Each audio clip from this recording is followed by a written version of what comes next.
Shalom Bapak Ibu Saudaraku, kita bersyukur Tuhan pertemukan kita di Jumat pagi ini.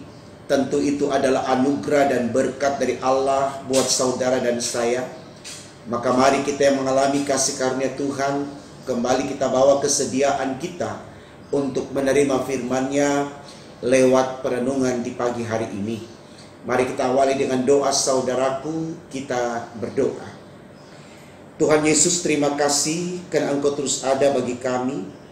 Kami boleh melangkah dalam penyertaan-Mu. Itu anugerah berkat bagi kami ya Tuhan. Karena dalam bersama dengan Engkau kami selalu yakin kami mengalami ketentraman, kenyamanan, kebahagiaan. Karena apa yang datang dari Tuhan selalu berkat bagi kami. Terima kasih Tuhan, berkenan kembali kami yang bersedia menerima firman-Mu. Engkau semangati untuk terus setia melakukannya, agar dalam semuanya itu Tuhan pun tetap menyertai dan memberkati kami dalam seluruh perjalanan hidup kami. Untuk apa yang kami minta ini Tuhan, berfirman-Lah, karena kami sedia mendengarkannya. Demi Yesus Kristus yang adalah firman, kami sudah berdoa kepada Bapa di sorga. Amin. Saudaraku, bacaan Alkitab kita di Jumat pagi ini terambil dari kitab Injil Yohanes pasalnya yang ke-9, ayatnya yang ke-8 sampai 12. Bagian Alkitab ini dibacakan demikian. Tetapi tetangga-tetangganya dan mereka yang dahulu mengenalnya sebagai pengemis berkata, "Bukankah dia ini yang selalu mengemis?" Ada yang berkata, "Benar, dialah ini." Ada pula yang berkata, "Bukan, tetapi ia serupa dengan dia." Orang itu sendiri berkata, "Benar, akulah itu." Kata mereka kepadanya, "Bagaimana matamu menjadi melek?" Jawabnya, "Orang yang disebut Yesus itu mengaduk tanah, mengoleskannya pada mataku dan berkata kepadaku, 'Pergilah ke Siloam dan basuhlah dirimu.' Lalu aku pergi, dan setelah aku membasuh diriku, aku dapat melihat." Lalu mereka berkata kepadanya, "Di manakah dia?" Jawabnya, "Aku tidak tahu." Saudaraku, tema renungan kita di pagi ini dituliskan demikian dalam Sabda Bina Umat, kebaikan yang berisiko. Saudaraku, kalau kita melihat tema renungan kita di pagi ini yang tertulis dalam Sabda Bina Umat, yaitu kebaikan yang berisiko, saya sangat percaya kita membenarkan kalimat yang tertulis ini dalam artian tidak sedikit perbuatan baik kita justru berdampak buruk ya, bagi kita. Artinya kebaikan kita tidak direspon secara baik oleh orang lain, bahkan bisa saja kebaikan itu justru menimbulkan iri, dengki, marah, cemburu, bahkan mungkin juga rancangan-rancangan yang jahat ya. Dan kita akui itu banyak terjadi di konteks kehidupan manusia. Tidak banyak orang yang baik lalu difitnah, lalu dikucilkan, bahkan juga dipenjarakan ya. Kita ambil contoh saja seperti Yesus, dia melakukan kebaikan-kebaikan, tapi justru dia diseret atau digiring ke pengadilan untuk diadili sebagai terdakwa, bahkan dihukum dengan begitu luar biasa ya, bahkan sangat tidak berperi kemanusiaan. Dan masih banyak lagi seperti Daniel dan Nebukadnezar dan teman-temannya yang lain, dan juga seperti Paulus ya, yang dipenjarakan, dan masih banyak. Tentunya mungkin juga saya dan Bapak Ibu pernah mengalami hal yang sama ya. Artinya kita melakukan sebuah kebaikan, tapi yang kita dapatkan adalah keburukan. Itu mungkin maksud dari tema kita, kebaikan yang berisiko ya. Artinya tidak semua sesuatu yang baik itu mendatangkan kebaikan bagi yang melakukannya. Nah, tapi saudaraku, satu hal yang perlu kita ketahui di sini adalah jangan pernah berhenti untuk berbuat baik kendati pun berisiko. Kenapa demikian? Karena tentu berbeda sekali penilaian manusia terhadap sesamanya yang berbuat baik dengan penilaian Allah, ya, terhadap manusia yang baik. Kenapa? Karena ketika kebaikan dilakukan oleh manusia, berarti dia mengikuti perkataan Allah, karena Allah tidak pernah mengajarkan yang jahat kepada manusia. Dan ketika Allah melihat manusia melakukan kebaikan, maka di situ Allah menyatakan kasih-Nya.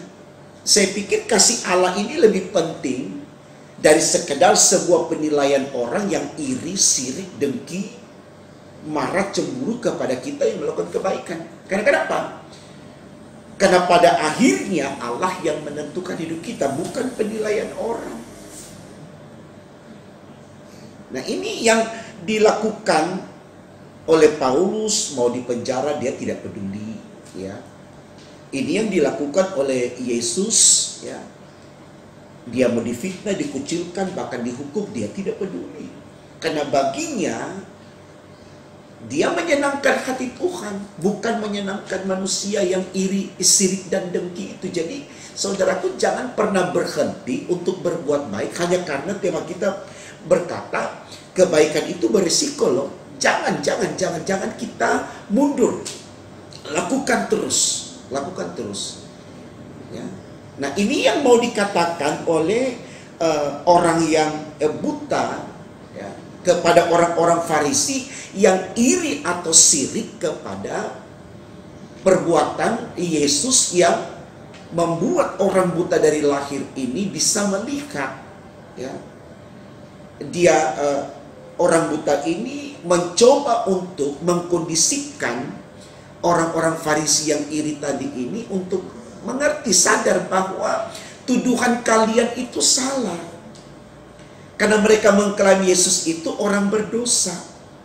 Tidak mungkin Yesus itu anak Allah, tidak mungkin Yesus itu Mesias, tidak mungkin Yesus itu orang benar. Karena dia melakukan perbuatan baik itu tepat di hari Sabat. Karena menurut mereka, siapa yang melakukan sebuah pekerjaan di hari Sabat itu orang berdosa.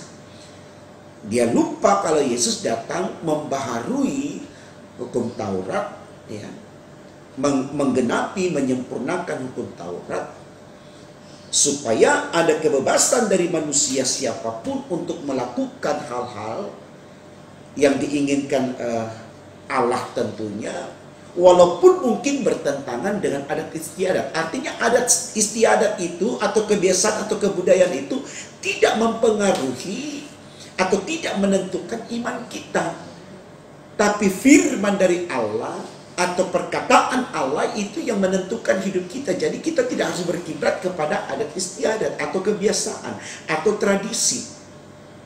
Karena tidak pernah dikatakan, saudaraku, adat istiadat itu berada di atas dari Injil. Tidak, tapi Injil yang berada di atas adat istiadat.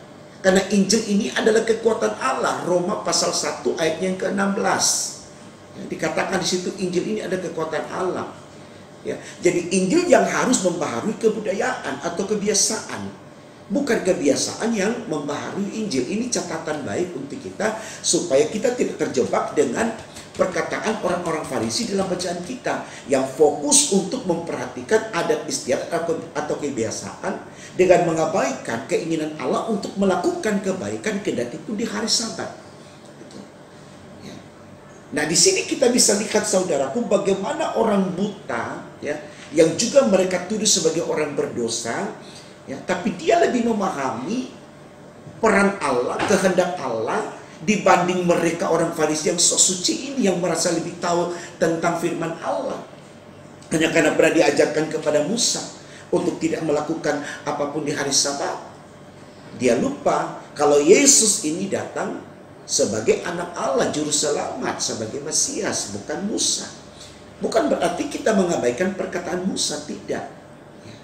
Tapi dalam hal ini Yesus yang menyempurnakan semua yang dikatakan para nabi. Dia datang menggenapi. Ya, mari kita lihat saudaraku di dalam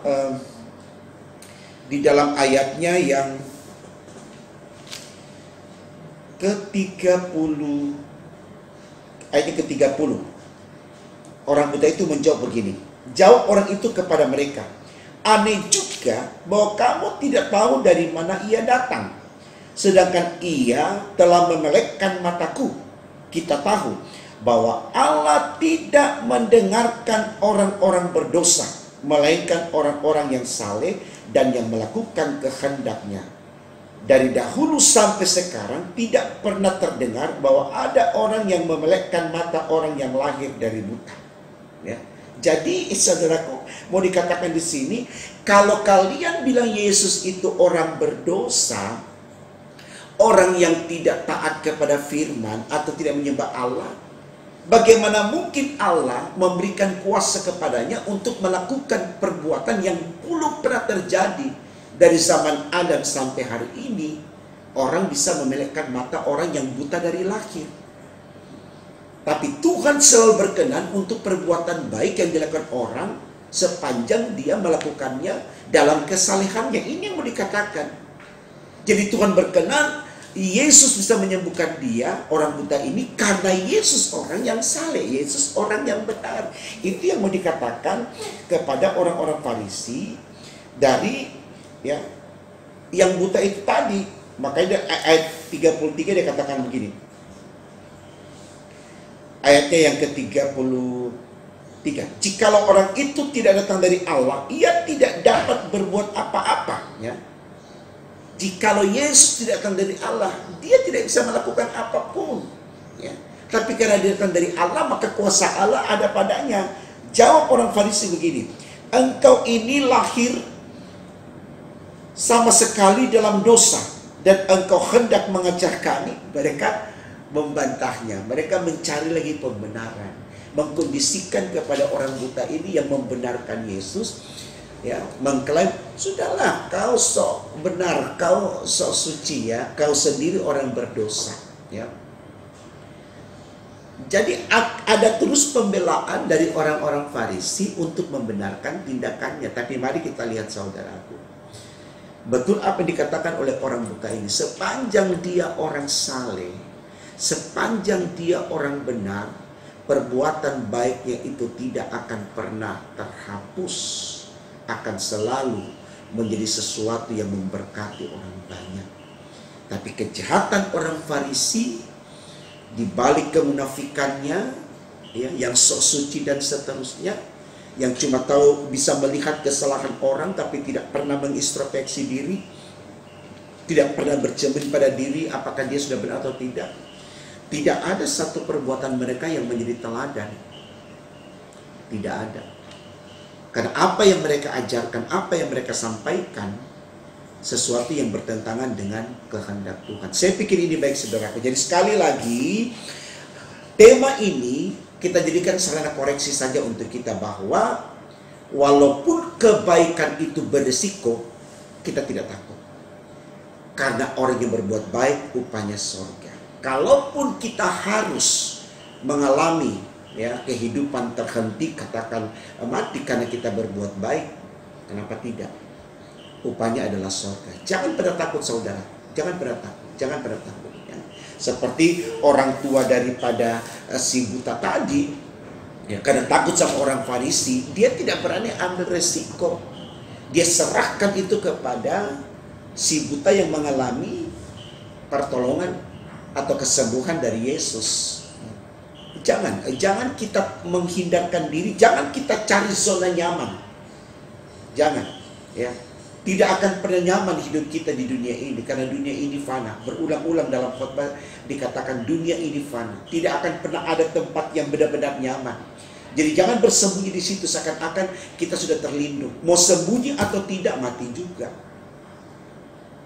Mau bertahan dalam kesalehan atau tidak, sama juga. Ada tantangannya, ada pergumulannya. Ya, jadi jangan berpikir bahwa kita akan selamat dari persembunyian kita. Tidak, saudara. Ya. Jadi jangan mencari zona nyaman dalam hidup ini. Lakukan terus, sampaikan terus firman Allah, beritakan terus, orang mau suka atau tidak. Ya, itu nanti urusan dia dengan Tuhan. Urusan kita, Tuhan sudah tahu bahwa kita menyampaikan firman Allah, kita melakukan firman Allah. Toh segala sesuatu yang ada di dunia ini kita pertanggungjawabkan secara personal, secara pribadi. Orang lain tidak mempertanggungjawabkan pelayanan kita, dan kita sendiri tidak mempertanggungjawabkan pelayanan orang lain. Jadi tidak sepeduli kalau orang menjudge kita orang yang tidak benar hanya karena kita melakukan kebaikan. Mereka tetap menfitnah, mereka tetap iri, dengki, dan seterusnya. Ya, kalau bisa kita doakan saja seperti Yesus, ya. Ya, dia doakan, ya Bapa, ampuni mereka karena mereka tidak tahu apa yang mereka perbuat. Selesai. Daripada kita juga menyimpan sakit di sini. Kenapa sih? Saya sudah baik kok, kamu begini begitu. Udah deh, kalau gitu saya jahat aja. Jangan. Lakukan terus kebaikan. Jangan berhenti, saudara. Karena itu yang dinanti Tuhan dan itu yang diinginkan Tuhan. Selamat kuat untuk melakukan kebaikan. Percaya, berkat Tuhan ada untuk kita hari ini, besok, dan sampai selama-lamanya. Tuhan memberkati firman-Nya. Amin. Mari kita berdoa, saudara. Terima kasih Tuhan, kami sudah boleh menerima firman-Mu di pagi ini yang mengajarkan kami untuk tidak berhenti melakukan kebaikan, kendati pun berisiko. Karena kami tahu apa yang baik menyenangkan hati Tuhan, dan itu akan diberkati Tuhan, dan itu menjadi keselamatan bagi kami. Terima kasih Tuhan, terus kami lakukan kebaikan, kendati pun kami difitnah, kami dihina, kami dikucilkan, kami dilecehkan, tetapi Tuhan akan mengangkat kami dalam kemuliaan Tuhan. Tuhan akan membenarkan kami, dan Tuhan akan memberikan kami tempat yang terindah, terbaik, yaitu surga. Karena itu Tuhan, kami mau melangkah hanya untuk menjadi orang baik, bukan orang jahat, demi untuk kemuliaan nama-Mu. Terima kasih Tuhan, kami sudah berdoa kepada Bapa di sorga. Terpuji Engkau sekarang sampai selama-lamanya. Haleluya. Amin.